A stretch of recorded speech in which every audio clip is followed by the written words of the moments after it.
अब यहाँबाट हिँड्ने अब ओह्रालो ओह्रालो है टाढा पानीबाट अब घान्द्रुक हिँड्दै ओह्रालो लाग्दै ओह्रालो ओह्रालो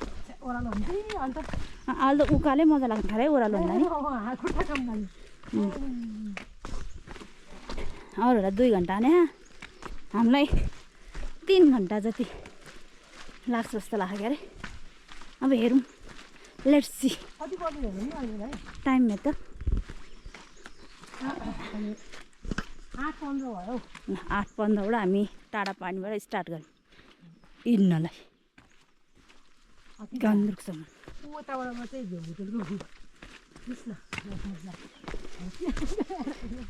त्यताबाट एबिसी जाने जस्तो है अहिलेको मान्छेहरूको कुहिरेहरू गएको ठाउँ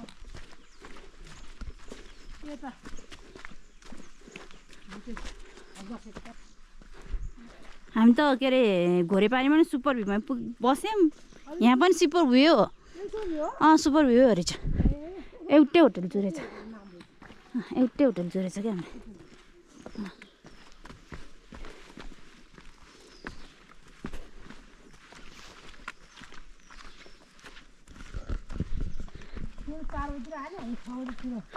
तिनीहरू ढिलै हिँड्दो रहेछ है तिनीहरू ढिलो हिँड्दो रहेछ हामी त 2 घन्टा बस्यौँ नि त त्यो उसमा हामी नबस्यो त हामी त चाँडो हुन्थ्यो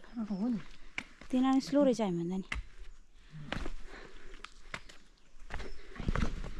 आइया आइया गर्दै हिँड्दै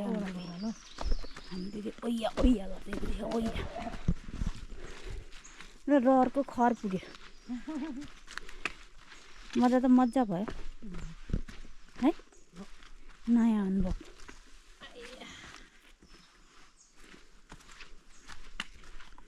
ओइया ओइया ओइया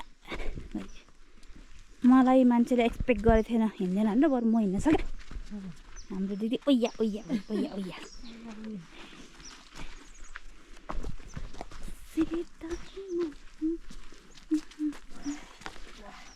जङ्गलै जङ्गलको बाटो जताततै जङ्गल टाढा पानीसम्म आयौँ हामी घोरे पानी टाढा पानी पत्रा है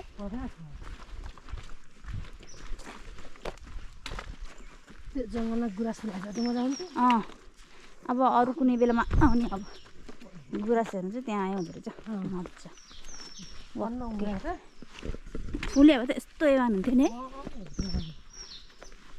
अलिअलि मात्रै फुल्यो भएर पो जान्छ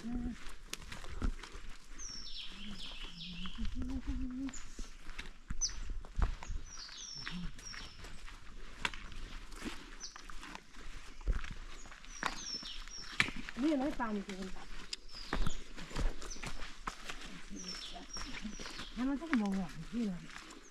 नेपालीहरूलाई अलिकति सस्तो गर्नुपर्छ